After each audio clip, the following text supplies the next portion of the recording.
Hello, स्वागत है आप लोग का सरस्वती क्लासेस में। And today I have brought for you a thought provoking poem by Robert Frost, that is a roadside stand. In this poem, Robert Frost presents the pathetic and miserable life of poor people. This poem was composed by Robert Frost, who was an American poet of 20th century. So let's start with the text. शुरू करते हैं poem को. The little old house was out with a little new shed. अब imagine कीजिए, एक old house है, एक पुराना सा घर है, उसके आगे छज्जा निकाल दिया गया है, नया सा छज्जा. छज्जा मीन्स शेड. और वहां से, उस रोड से, उस एकदम न्यू हाईवे वाली रोड से ट्रैफिक बहुत स्पीड में पास होता है. A roadside stand that too pathetically pled, it would not be fair to say, for a doll of bread.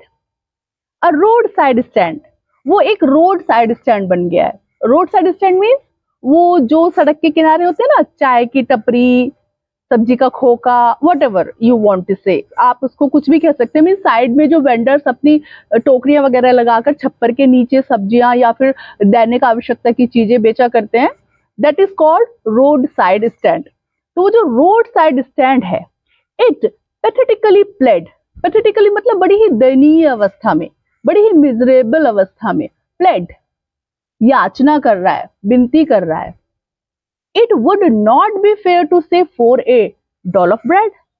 और ये बात गलत होगी कहने की वो आपसे कोई रोटी के टुकड़े की भीख मांग रहा है. नहीं, ये रोटी के टुकड़े की भीख नहीं मांग रहा है, भीख नहीं मांग रहा है. Road side stand that too pathetically played. देखिए, road side stand pathetically played कर रहा है. तो रोड साइड स्टैंड यानी कि वो सब्जी का खोका कोई प्लेड तो नहीं कर सकता. तो यहाँ पर आप देखेंगे पर्सोनिफिकेशन फिगर ऑफ स्पीच का यूज किया गया है. पर्सोनिफिकेशन फिगर ऑफ स्पीच ये होती है कि जब हम लाइफलेस ऑब्जेक्ट्स को ऐसे ट्रीट करते हैं जैसे कि उनमें लाइफ हो. हाँ, ये जो रोड साइड स्टैंड है ये प्लेड कर रहा है, याचना कर रहा है, कुछ मांग रहा है, लेकिन कोई आपसे भीख नहीं मांग रहा है. No, but for some of the money, the cash. लेकिन क्या मांग रहा है? पैसे, कैश, मनी. भीख में नहीं मांग रहा है. वो ये कह रहा है रोड साइड स्टैंड कि आओ धनी लोगों, हमसे कुछ सामान खरीद लो और हमें पैसे दे दो उसके बदले. भीख नहीं मांग रहा है. Whose flow supports the floods of cities from sinking and withering faint. वो मनी, वो कैश जिसका फ्लो सपोर्ट करता है the floats of cities. Floats of cities मतलब सिटी के लोग बाग, जो सिटी में रहने वाले, शहरों में रहने वाले लोग हैं, सुसंस्कृत, सुसभ्य, पॉलिश्ड लोग हैं, उनकी लाइफ को सपोर्ट करता है वो धन, वो पैसा. कुछ थोड़ा सा हमसे भी सामान खरीद लो, हमको थोड़ा सा पैसा दे दो. The flower of cities from sinking and withering faint means वो जो कैश मनी है वो शहरी लाइफ को जीवन प्रदान करती है. अगर पैसा ही नहीं होगा तो जिंदगी में क्या आनंद है. यही वो कह रहा है रोड साइड स्टैंड कि जो सिटी की लाइफ है, यानी कि जो सिटी की चकाचौंध वाली लाइफ है, इसको सपोर्ट करने के लिए पैसे की आवश्यकता है. वही पैसा थोड़ा सा हमें भी दे दो, हमसे चीजें कुछ खरीद लो, सब्जी भाजी दैनिक यूज की जो चीजें हैं वो हमसे खरीद लो. हम भीख नहीं मांग रहे हैं. We are not begging. The polished traffic passed with a mind ahead. अब वो जो मेन हाईवे है उसके साइड में ये रोड साइड स्टैंड खुला हुआ है. तो क्या होता है कि ट्रैफिक पास हो रहा है यहाँ से, इस मेन हाईवे से जो ट्रैफिक है, पॉलिश्ड ट्रैफिक. ट्रैफिक पॉलिश्ड नहीं है, वो लोग पॉलिश्ड हैं, वो लोग सुसभ्य है, सुसंस्कृत हैं, जो गाड़ियों में बैठकर चले जा रहे हैं. तो यहाँ पे जो पॉलिश्ड ट्रैफिक ये वर्ड कहे गए हैं, यहाँ पर आपकी transferred epithet figure of speech का यूज किया गया है. The polished traffic passed with a mind ahead. लेकिन वो सुसंस्कृत लोग अपनी गाड़ियों में बैठकर इस हाईवे से पास हो जाते हैं, आगे बस सामने देखते हैं साइड में कौन सा रोड साइड स्टैंड है, क्या खोका, क्या चाय की टपरी है, क्या कोई बेच रहा है, वो इस पर ध्यान नहीं देते. माइंड अहेड, बिल्कुल सामने देखते हुए वो वहां से गुजर जाते हैं. और if ever aside a moment, और मान लीजिए कभी एक क्षण के लिए वो रुक कर साइड में देख भी लेते हैं तो देन आउट ऑफ सॉर्ट्स, वो गुस्से से पागल हो जाते हैं, आउट ऑफ सॉर्ट्स, मैड हो जाते हैं। At having the landscape marred with the artless paint, क्यों गुस्सा हो जाते हैं? भाई वो देखते हैं कि ये इतना सुंदर हाईवे है, इतनी सुंदर साइडों की सीनरी है और यहाँ पे रोड साइड स्टैंड खुला हुआ है, भद्दी सी पेंटिंग इस पे हो रही है, बेकार से कलर हो रहे हैं और इसने सारी सीनरी का सत्यानाश कर दिया है। क्या कहते हैं? हैविंग द लैंडस्केप मार्ड, मार्ड माने होता है खराब करना, बर्बाद करना, विद द आर्टलेस पेंट, इतना of size that with n turned wrong and s turned wrong। और किस लिए गुस्सा होते हैं ये लोग? ये पॉलिश्ड लोग जो अपनी अपनी कारों में बैठ के हाईवे पे से गुजर रहे हैं, वैसे तो देखते नहीं है साइडों में, सीधे चले जाते हैं, बट कभी कभी जब साइड में देख भी लेते हैं तो ये जो रोड साइड स्टैंड्स हैं इनको देखकर मुंह बनाते हैं, बेकार सा खराब सा मुंह बनाते हैं, गुस्सा हो जाते हैं कि देखो इन छप्पर झोपड़ियों ने सारी की सारी सीनरी खराब कर दी। और ये देखो, ये जो नॉर्थ की तरफ डायरेक्शन दिखा रहा है ये वाला चिन्ह और जो साउथ की तरफ डायरेक्शन दिखा रहा है ये वाला चिन्ह, दोनों गलत डायरेक्शन दिखा रहे हैं। नॉर्थ वाला साउथ में दिखा रहा है, साउथ वाला नॉर्थ में दिखा रहा है। इस पे भी वो लोग गुस्सा करते हैं। Offered for sale wild berries in wooden cords. और ये जो रोड साइड स्टैंड है वहां पर क्या क्या चीजें बिक रही है? Wild berries, wooden cords, wood के, लकड़ी के टोकरी में, क्वार्ट्स में, बास्केट में वाइल्ड बेरीज, जंगली बेरीज बिक रही हैं। और crooked neck golden squash with silver warts. और क्या क्या बिक रहा है? क्रुक्ड नेक, मुड़ी हुई गर्दन वाला वो एक सब्जी होती है, golden squash with silver warts, उसपे छोटे छोटे सिल्वर सिल्वर कलर के धब्बे होते हैं, वो वाली सब्जी बेचते हैं ये लोग। और beauty rest in a beautiful mountain scenes, और साइडों में माउंटेन सीन्स है, सुंदर ब्यूटी और प्राकृतिक सुंदरता है। Have the money but if you want to be mean, अपने ओ धनी लोगों, ओ पॉलिश ट्रैफिक, तुम्हारे पास पैसे हैं, मनी है, धन है, then if you want to be mean, तो क्यों मीन बन रही हो? इतनी कुछ खरीद लो इन लोगों से, इनको भी पैसा दे दो। वाई कीप योर मनी, क्यों अपना धन ऐसे संजो के अपने पर्स में रख के चले जा रहे हो एंड गो अलोन, और चले जा रहे हो? वाई दिस क्रॉसली देखिए ब्रैकेट में लिखा है, इट मींस गुस्से से पोएट क्या पूछ रहे हैं, इतना पैसा है तुम लोगों के पास, भाई थोड़ा सा इनसे भी कुछ खरीद लो, इनको भी पैसा दे दो, इनकी भी लाइफ कुछ सुधर जाए। The hurt to the scenery wouldn't be my complain. Poet कहते हैं कि मेरी कंप्लेन है, एक शिकायत है, लेकिन इन लोगों ने, रोड साइड स्टैंड ने, झुग्गी झोपड़ी वालों ने जो सीनरी को खराब किया हुआ, ये मेरी कंप्लेन नहीं है। No, this is not my complain, मुझे इस बात की शिकायत नहीं है। So much as a trusting sorrow of what is unsaid, मेरी शिकायत ये है कि ये जो लोग हैं इनकी जो ट्रस्टिंग सॉरो है, ट्रस्ट माने होता है विश्वास करना, सॉरो माने होता है दुख, कष्ट, शोक। अब देखिए यहां पर इस वर्ड को थोड़ा एक्सप्लेन कर देते हैं, ट्रस्टिंग सॉरो। अब ये जो लोग हैं जो रोड साइड स्टैंड खोल के बैठे हुए हैं, इनको ट्रस्ट है कि कोई ना कोई इस हाईवे पे अपनी गाड़ी रोकेगा, उनसे कुछ सामान लेगा, उनको पैसा देगा, ये ट्रस्ट है। इसी यकीन के साथ तो वो अपनी अपनी ये रोड साइड स्टैंड खोल के बैठे हैं। बट लेकिन जब ऐसा नहीं होता, ये धनाढ्य लोग अपने रास्ते चले जाते हैं, इन लोगों से कुछ नहीं खरीदते हैं, यदा कदा रुकते हैं तो बड़ा मुंह बनाते हैं कि देखो इन लोगों ने कितनी सीनरी खराब कर रखी है। हाँ, तो उन लोगों को दुख होता है कि लोगों को, रोड साइड स्टैंड वालों को, खरीदते कुछ नहीं है धनी लोग इनसे, बस उनको बुरा भला और कह देते हैं। तो ट्रस्टिंग सॉरो, ये जो लोग रोड साइड स्टैंड खोल के बैठे हैं, पहले इनको ट्रस्ट होता है कि कोई हमारे से सामान भी खरीदेगा, लेकिन जब ऐसा नहीं होता है तो उनका ये ट्रस्ट सॉरो में कन्वर्ट हो जाता है और वो लोग दुखी हो जाते हैं। तो पोएट क्या कह रहे हैं, मुझे भी एक कंप्लेन है, लेकिन इन रोड साइड स्टैंड वालों ने जो अपने अपने ये खोके खोले हैं, इनसे सीनरी जो खराब हो रही है, प्राकृतिक सुंदरता जो खराब हो रही है, ये मेरी कंप्लेन नहीं है। मेरी कंप्लेन ये है कि ये जो बेचारे हैं, इनकी जो ट्रस्ट है वो दुख में बदल जाता है, और इनकी जो सैड स्टोरी है, व्हाट इज अनसैड, वो अनसैड है, वो व्यक्त नहीं करते, बोलते नहीं है, लेकिन इनकी सैड स्टोरी यही है। क्या है? Here far from the city we make our road side stand. ये जो रोड साइड स्टैंड वाले लोग हैं वो ये कहते हैं, अनसैड है ये स्टोरी, कहते नहीं है, बट ये सबको दिख रहा है। क्या? Here far from the city, दूर शहर से दूर हमने यहाँ पर अपने अपने रोड साइड स्टैंड खोले हैं and ask for some city money to feel in hand.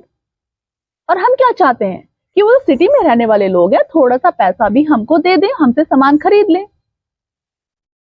To try if it will not make our being expand. To try, केवल कोशिश तो करें, हमको कुछ पैसा दे तो ये कोशिश तो करें कि हमारी जीविका भी सुधर जाए। यद्यपि it will not make our being expand, यद्यपि उनका ये थोड़ा बहुत पैसा हमारे जीवन की, जो हमारा लाइफ स्टाइल है या जो हमारा लाइफ स्टैंडर्ड है, उसको एक्सपेंड तो नहीं कर देगा, बहुत ज्यादा तो नहीं बढ़ा देगा, लेकिन थोड़ी बहुत हेल्प तो कर ही सकता है ना। And give us the life of the moving pictures promise. और हमको वो जो मूविंग पिक्चर्स होती हैं, जो मूवीज में दिखाया जाता है कि गरीब लोगों का इतना उत्थान हो गया, इतना विकास हो गया, वो भी अच्छा जीवन व्यतीत कर रहे हैं, काश थोड़ा सा उस पैसे से हम भी वो वाली लाइफ जी लें। That the party in power is said to be keeping from us. अब देखिए यहाँ पे थोड़ा सा एक्सप्लेनेशन की जरूरत है।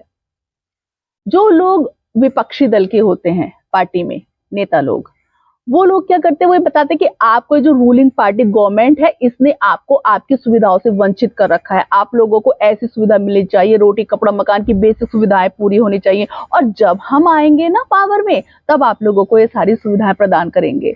वो सारा का सारा उनको इतना प्रलोभन देते हैं। मूविंग पिक्चर्स में जैसे दिखाते हैं आपकी कि गरीब लोगों का इतना उत्थान हो गया, ऐसे ही आप लोगों का उत्थान होगा, उनसे प्रॉमिस करते हैं। फिर it is in the news that all these pitiful kin are to be bought out and mercifully gathered into live-in villages next to the theater and the store. It is in the news. ये news में है, ये अफवाहों में है।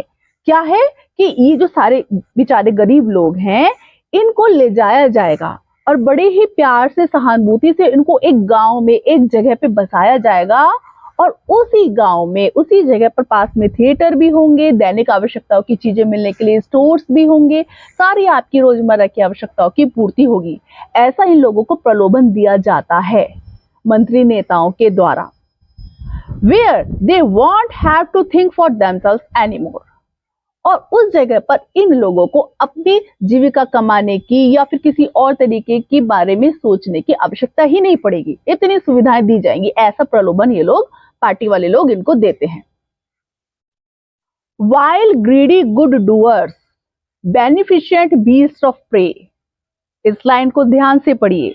Greedy good doers, oxymoron, figure of speech. Greedy लालची, good doers अच्छा कार्य करने वाले, दोनों अपोजिट है ना। अब लालची व्यक्ति अच्छा काम करने वाला कैसे हो सकता है? हाँ, beneficent beast of prey, beneficent जो आपका शुभ चिंतक हो, जो आपके लिए अच्छे के काम करे। एंड सेकंड लिखा है बीस्ट ऑफ प्रे, एक शिकारी जो शिकार करने के लिए घात लगाए बैठा है। इस पूरी लाइन में बड़ा ही गूढ़ अर्थ है। वो ये कहना चाह रहे हैं, ग्रीडी गुड डूअर्स, वो नेता मंत्री जो इन लोगों को प्रलोभन देते हैं, उनको लालच देते अपने फायदे के लिए, ग्रीडी है। गुड डूअर अच्छे व्यक्ति होने का नाटक करते हैं। हाथी के दांत दिखाने के और खाने के और होते हैं। हाँ, दिखा रहे हैं कि हम आपके लिए अच्छा कर रहे हैं, लेकिन पीछे उनकी मंशा है अपना कुछ लाभ कमाने की। यही आगे वाली लाइन में है। बेनिफिशिएंट बीस्ट ऑफ प्रे, एकदम शिकारी घात लगाए बैठे हैं कि जहां अपना लाभ हो, जहां मौका मिले वो शिकार कर लें। स्वार्म ओवर देयर लाइफ, ये ग्रीडी गुड डूअर्स, ये beneficent beast of prey swarm over their life, इन गरीब लोगों की लाइफ पर ऐसे मक्खी की तरह भिनभिनाते हैं। इनफोर्सिंग बेनिफिट्स, और उनको बेनिफिट्स दिखाते हैं कि अगर हम सत्ता में आए, अगर हम पावर में आए, तो आपको ये बेनिफिट देंगे, वो बेनिफिट देंगे, ये दिखाते हैं। एकदम मक्खी की तरह भिनभिना जाते हैं कि हमको ही आप मत देना, हमें प्रतिनिधि चुनना, हम आपको बहुत सारे बेनिफिट्स दिलाएंगे। That are calculated to soothe them out of their wits, और ये सारे बेनिफिट वो पूरी कैलकुलेशन के साथ बताते हैं ताकि इन लोगों को प्रलोभन दिया जा सके, इनको कन्विंस किया जा सके, ताकि ये अपना मत उन्हें ही दें। And by teaching them how to sleep, they sleep all day, और उनको सिखाते हैं कि किस तरीके से आप एकदम बेधड़क सो, आराम से, निश्चिंत। तो ये लोग क्या होते हैं, आलसी हो जाते हैं, आराम से दिन भर सोते हैं। destroy their sleeping at night the ancient way। में वो इतने चिंतित और परेशान हो जाते, दिन भर कुछ किया नहीं, आलसी हो गए। जो इन लोगों ने, जो नेता मंत्री आए थे उनको प्रलोभन लेने, उन्होंने इसी तरह के प्रलोभन बताए, इसी तरीके के बेनिफिट बताए कि कोई चिंता करने की आवश्यकता नहीं है, आपकी बेसिक चीजों की आवश्यकताएं, रोटी कपड़ा मकान की आवश्यकताएं वगैरह वगैरह हम पूरी करेंगे, ये देंगे वो देंगे। उतने निश्चिंत हो गए अब ये गरीब लोग कि दिन में तो चैन से सो गए, लेकिन रातों की नींदें खराब हो गई। क्यों? चिंता और परेशानी से अब रात में नींद नहीं आ रही है। प्रलोभन दिए गए थे जो वो पूरे तो किए नहीं उन लोगों ने। ठीक है। Sometimes I feel myself, I can hardly bear the thought of so much childish longing in vain। अब पोएट क्या कह रहे हैं? Sometimes मुझे फील होता है, महसूस होता है, इतना ज्यादा इन लोगों के लिए मुझे कष्ट महसूस होता है कि मेरे लिए अनबियरेबल हो जाता है। The thought of so much childish longing in vain। ये लोग चाइल्डिश लॉन्चिंग, चाइल्डिश माने होता है बिल्कुल बिल्कुल नादान बच्चे की तरह, लॉन्चिंग माने इच्छा करते हैं, वेन माने व्यर्थ में। किस चीज की इच्छा करते हैं ये लोग, गरीब लोग? ये जो रोड साइड स्टैंड खुल के बैठे हैं, अपना अपना ये सब्जी का ठेला लगा के, या जो भी आप कह लीजिए वो लगा के छोटी दुकान बैठे हैं, वो विश करते हैं, लॉन्चिंग करते हैं, लेकिन व्यर्थ में करते हैं। किस चीज की? The sadness that lurks near the open window there. और वो सैडनेस, वो खुली खिड़कियां, वो अपना झोपड़ी के दरवाजे खुले रखे हैं कि कोई आए तो हमसे सामान सब्जी ले जाए, वो व्यर्थ में खड़े वहां पे। उनके चेहरे पर सैडनेस है क्योंकि कोई आ ही नहीं रहा है लेने के लिए उनसे सब्जी सामान। That waits all day in almost open prayer. और पूरे दिन ये लोग वेट करते हैं किस चीज की? कि कोई तो रुके यहाँ पर, हमसे कुछ तो ले, कुछ पैसा तो हमको प्राप्त हो। टोटल इन 4-5 लाइनों में क्या कहते हैं पोएट कि मुझे बहुत दुख होता है इन लोगों की अवस्था को देखकर। ये जो सैडनेस है, that lurks near the open window. Sadness lurk नहीं कर रही है ओपन विंडो पर, सैडनेस नहीं खड़ी है, इंसान खड़े हैं। यहाँ पर आप पर्सोनिफिकेशन का यूज देख सकते हैं। Sadness is not lurking near the open window, बल्कि that poor person who is selling his vegetables and other things, he is standing near the open window with sadness on his face. उसके चेहरे पे दुख है, वो खड़ा हुआ है वहां पे। क्यों दुख है? क्योंकि पूरे दिन वो इंतजार कर रहा है, प्रेयर कर रहा है कि कोई तो आए, कोई तो रुके और उसका कोई सामान खरीदे, कुछ उसकी भी बिक्री हो, उसके घर में भी पैसा आए। बट ऐसा होता नहीं है, but in vain. For the squeal of brakes. किस लिए वेट कर रहे हैं? देखिए अब आगे वाली लाइन में बता रहे हैं, स्वीकल ऑफ ब्रेक्स, कि ब्रेक लगे। The sound of A stopping car. और इस ब्रेक लगने से जो कार के रुकने की आवाज आती है, करके गाड़ी यहाँ पर रुके, और फिर क्या हो? फिर वो हमसे कुछ सामान खरीदे। Of all the 1000 selfish cars that pass. वो जो 1000 कार्स, जो स्वार्थी लोग उन कारों में बैठे जा रहे हैं, उनमें से कोई तो रुके, वो हमसे कुछ सामान खरीदे। पूरे दिन वेट करते हैं कि ब्रेक लगने की आवाज आए, गाड़ी के रुकने की आवाज आए, but in vain. Just one the inquire what a farmer's price are. लेकिन एक आधा रुक जाता है, किस लिए? इंक्वायरी करता है, अरे भाई कद्दू क्या भाव दिए हो, अरे ये कितने भाव दिए हो, क्या क्या कितनी, ये वेजिटेबल कितने रुपए किलो है। फिर चला जाता है, खरीदता नहीं है कुछ, बस इंक्वायरी करता है। And one did stop but only to plow up grass in using the yard to back and turn around. फिर एक और रुकता है, वो किस लिए? Only to plow up grass, घास को कुचलने के लिए। मतलब इन यूजिंग द यार्ड। अब देखो वो जो कच्ची बस्तियां हैं उनके आसपास खाली जगह बहुत सारी पड़ी हुई है, ठीक है, तो वो उस यार्ड को यूज करता है वो गाड़ी वाला, किस लिए? To back and turn around, गाड़ी को बैक करके घुमा के ले जाने के लिए। उसको खरीदना नहीं है कुछ उस रोड साइड स्टैंड से, वो बस वहां की जगह का यूज करता है ताकि गाड़ी को घुमाए, और वहां पे जो अच्छी घास उगी है उसको कुचल डालता है, गाड़ी घुमाने के चक्कर में वो उस घास को कुचल के चला जाता है।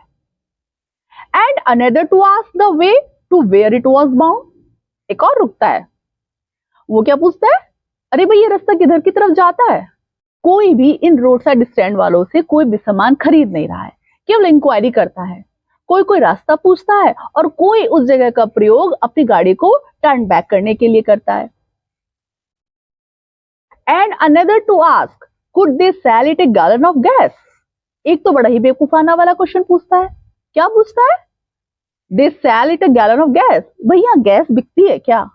बताओ। कैसे अजीब अजीब लोग हैं। भाई सब्जियों की दुकान पे गैस बिक रही है क्या? सीएनजी।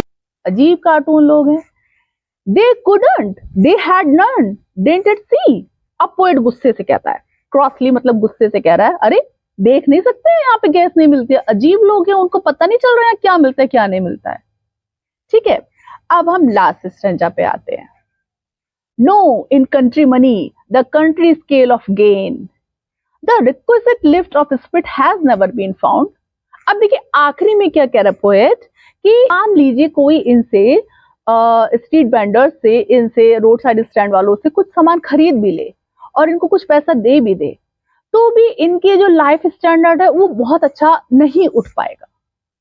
जो आवश्यक लाइफ स्टैंडर्ड है इन लोगों के लिए वो इन लोगों को नहीं मिल पाएगा। और so the voice of the country seems to complain, I can't help owing the great relief it would be to put these people at one stroke out of their pain। क्या बोलते हैं कि मुझे बहुत रिलीफ प्राप्त होगा, मेरे को बहुत मन की शांति मिलेगी अगर मैं ऐसा कर पाऊं, या अगर लोग ऐसा कर पाए कि इन लोगों के कष्टों से इनको तुरंत मुक्ति मिल जाए, इन वन गो, एक ही बार में इनको अपनी समस्याओं से मुक्ति मिल जाए, ऐसा मेरा मन करता है। And the next day as I come back into the sane, लेकिन जैसे ही अगले दिन मैं अपनी सेंसेस में आता हूं तब क्या होता है, I wonder how I should like you to come to me and offer to put me gently out of my pain. मैं आप लोगों से रिक्वेस्ट करता हूँ, रिच पीपल से रिक्वेस्ट करता हूँ कि वो विजिट करें और मेरी इस समस्या से मुझको मुक्ति दें, मेरे इस पेन से मेरे को मुक्ति दें। क्या वो समस्या है उनकी? पोएट की समस्या है उनके मन की पीड़ा, उनको पीड़ा है इन लोगों की अवस्था को देखकर। वो ये चाहते हैं कि धनी लोग आए और इन गरीब लोगों की लाइफ स्टैंडर्ड बढ़ाने में कुछ हेल्प करें। इस तरह से पोएट के जो मन का दुख है उसको रिलीफ मिलेगा। तो दैट वाज योर पोयम। अगली क्लास में मैं आप लोगों से फिर से मिलूंगी, तब तक के लिए नमस्ते।